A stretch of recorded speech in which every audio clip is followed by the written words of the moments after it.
Hello friends, welcome back to my class top teaching spoken English.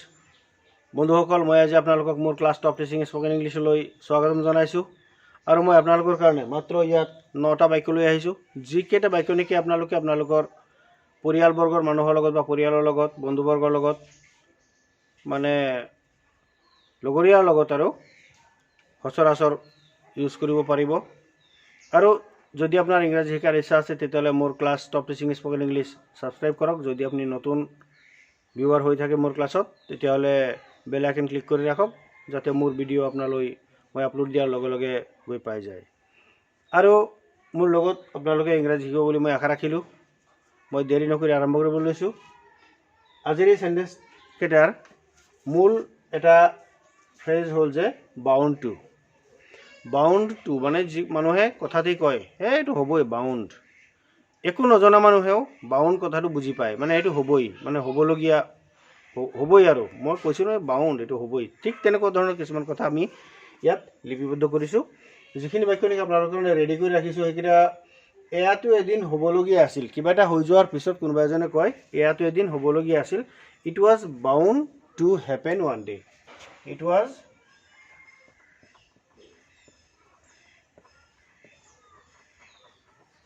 bound to happen.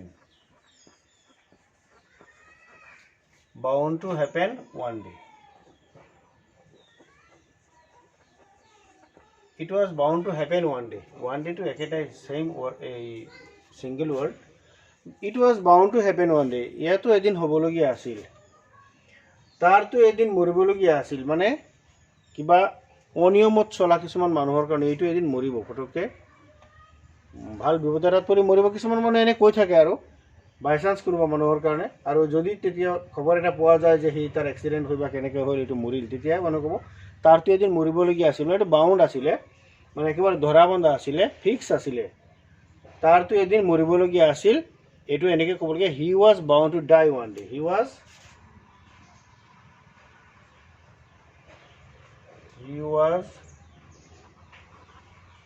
Bound to die one day. He was bound to die one day. তাৰতো এদিন মৰিবলগীয়া আছিলে, সেইটো fix আৰু তাৰতো এদিন মৰিবলগীয়া আছিলেই।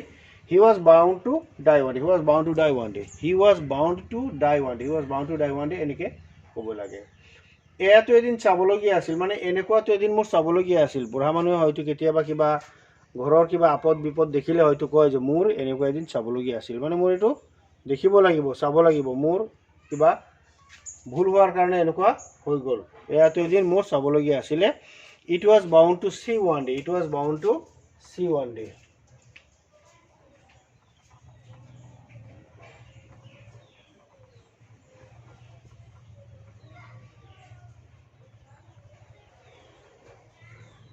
It was bound to see one day.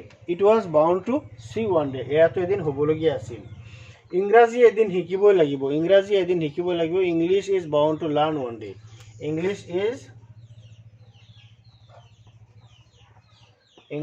is bound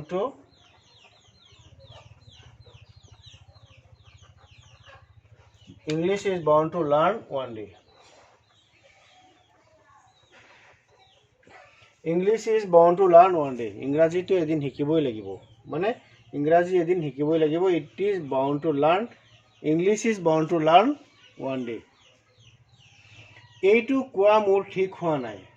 এতিয়া মই বাকী 5টা বাক্য, এই বাউণ্ডটোৰ ইউজৰ বাদে বাকী 5টা বাক্য বেলেগ। এইটো কোৱা মোৰ ঠিক হোৱা নাই। ক'ৰবাত মই কিবা এটা কৈ দিয়াৰ পিছত অলপ ভেমেজেলি দেখা দিলে তেতিয়া আমি ক'ম, ভেমেজেলি দেখা দিয়াৰ পিছত আমি ক'ম যে এইটো কোৱা আচলতে মোৰ ঠিক হোৱা নাই। যে it was unwise of me to say this. ইয়াতে অফ ইউজ কৰিব লাগে।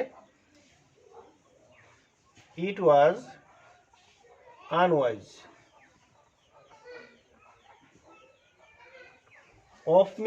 unwise of me to say this. It was direct যদি কোৱা হয় it was unwise me to say this, এইটো মোৰ কোৱা ঠিক হোৱা নাই, তথাপি হ'ব। বা it was unwise of me to say this, এইটো মোৰ কোৱা ঠিক হোৱা নাছিল, আচলতে ক'ব নালাগিছিল। মিছা কোৱা ঠিক নহয়। It is unwise to say or unwise to lie. মিছা কোৱা ঠিক নহয়. It is unwise to lie.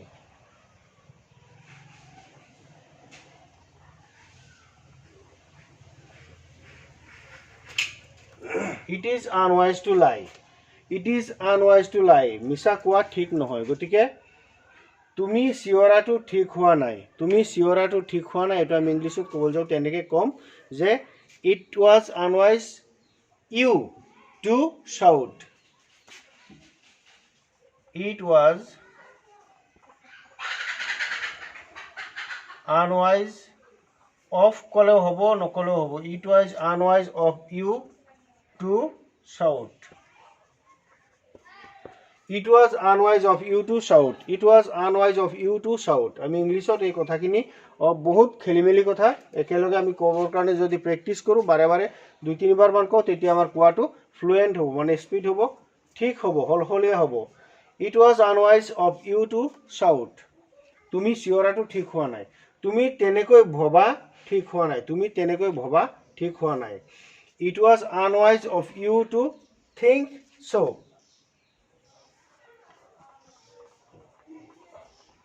It was unwise of you to think so. তুমি তেনেকৈ ভবাটো ঠিক হোৱা নাই. কোনোবাই কিবা এটা কাম কৰিম বুলি ভাবাৰ পিছত যেতিয়া কথাটো কৈ দিয়ে বাকীখিনি যদি যেতিয়া বেয়া পাই যায় তেতিয়া হয়তো কয় যে তুমি তেনেকৈ ভবাটো ঠিক হোৱা নাই. কাৰণ আমি তেনেকৈ নাভাবোঁ. তুমি যেনেকৈ ভাবিছা তেনেকৈ আমি নাভাবোঁ. তুমি তেনেকৈ ভবাটো ঠিক হোৱা নাই. It was unwise of you to think so. তুমি তেনেকৈ ভবাটো ঠিক হোৱা নাই. ৰাইজে এইটো কৰা ঠিক হোৱা নাই. আমি ইংৰাজীত মানে অসমীয়াত কথা এটা কওঁ মাজে মাজে ৰাইজে যিখিনি কৰিলে অৱশ্যে ঠিক হোৱা নাই. কেতিয়াবা বাই চান্স ৰাইজে কেতিয়াবা ভুল হৈ যায়. ৰাইজৰ কেতিয়াবা ভুল হয়.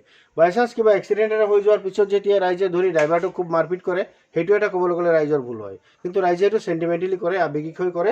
কিন্তু সেই কথাটো যেতিয়া লাষ্টৰ সময়ত বিচাৰৰ সময়তহে মানুহে কয় যে এইটো ৰাইজে কৰিব নালাগিছিল ৰাইজে ভুল কৰিলে. ঠিক তেনেকুৱা ক্ষেত্ৰত আমি কথাবিলাক কেতিয়াবা কওঁ যে এইটো ৰাইজে কৰা ঠিক হোৱা নাই বা ৰাইজৰ ভুল হৈছে. It was এনেকৈ লিখিব লাগিব.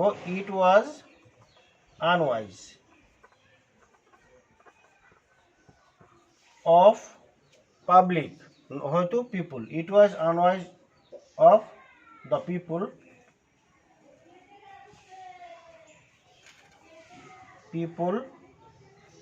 to do so.